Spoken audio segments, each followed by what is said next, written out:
Mailbox Locks that we're now installing. This is one of the new ones that will be online on our lock shop for people to purchase. If not, our locksmiths can come around and install them. This is a different model to what we have been previously selling, which is this one right here.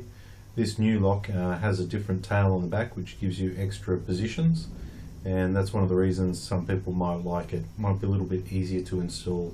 This is the final product of the lock installed, as you see, with 2 keys, and it's using the round key, which is higher security. These particular original locks, which you might see now, we're going to do a quick demonstration on how easy it is to simply get 2 pieces of metal and jiggle the lock open.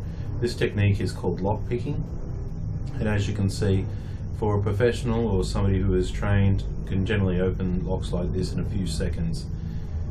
One of the other big factors is with these type of locks, which we're showing now, is that they display a number on the front of the lock, and there's also a master key.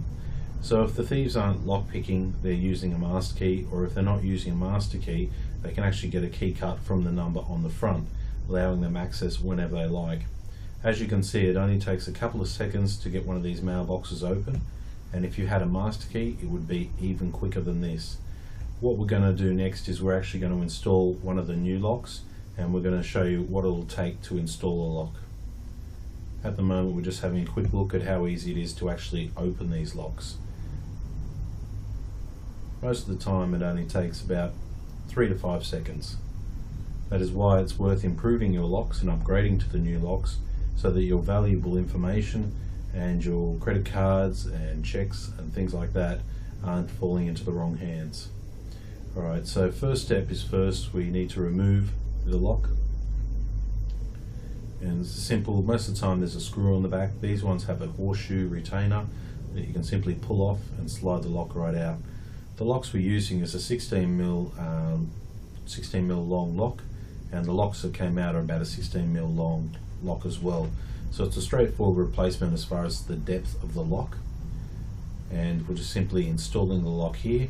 As you can see, the new lock has a big gold screw nut on the back that you simply screw on the back, taking care not to strip the thread or cross thread the nut.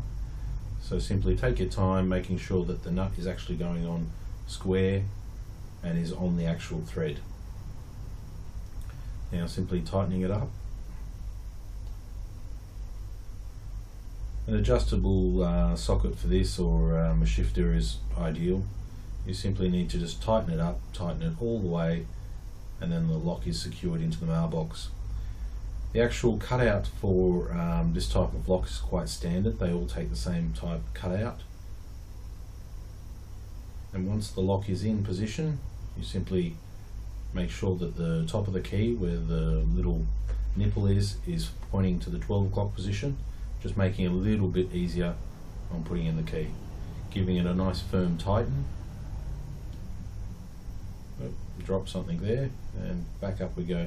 Now the next piece is the direction cam. It allows the lock to turn in a particular direction, also allows it to turn only a particular way. Now we're installing the cam, or locking tail, many people call it different things. We're installing that on the back of the lock. This one, as you can see, has 4 cutouts on the back. The other model we sell only has 2. So once again, making sure it's not cross-threading, putting the nut on nicely. This one you just simply tighten up. You don't need to tighten this super tight, you just need to tighten it firm. It actually has a little piece of plastic in there which keeps it all nice and tight. And just tightening it finally there. Okay, now the lock is actually fitted to the front of the door. You don't have to fit these on mailboxes, but it is recommended that you do have a good security mailbox.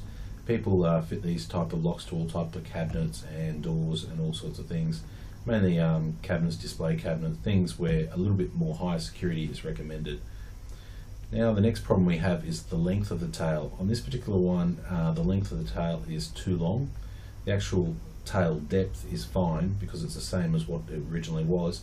The length is too short. So we're going to use a grinder, and we're going to quickly just trim off just a little bit of the base of the cam, allowing it to be the right size. When you close the door, if you feel that the door lifts up, it means that the tail is too long. So by simply grinding it, It allows you to shorten it, locking into the locking position. It's a little bit hard to see, but you might see inside there, you'll see one groove behind the grinder. You might be able to see it on either side at the moment.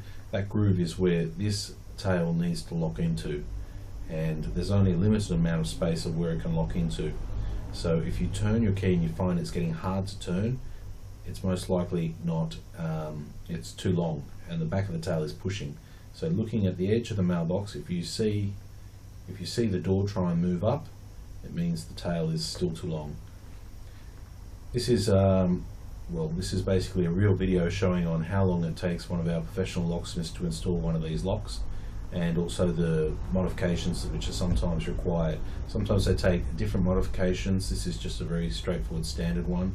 We have a lot of people buy these locks expecting to put them straight into their mailbox or a cabinet and everything be exactly the same. It's not necessarily the case.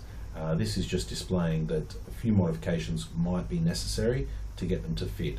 Different mailboxes have different locks and different sizes, different setbacks, and all these can be adjusted most of the time by adjusting the back of the tail. Just showing you now, it's fitting quite nicely. The key's working, everything's working, and the door is still just a fraction too high, so we're just giving it a slight grind as well. You can use other methods, you don't have to use a grinder. We find a cordless grinder quite efficient and quite effective, but the key should turn effortlessly, nice and easy, without any binding and without any problems. That's the finished product. If you're interested in mailbox security locks and you'd like to know more about it, feel free to go to our website. If you'd like to purchase it online, look at our website and we can help you from there.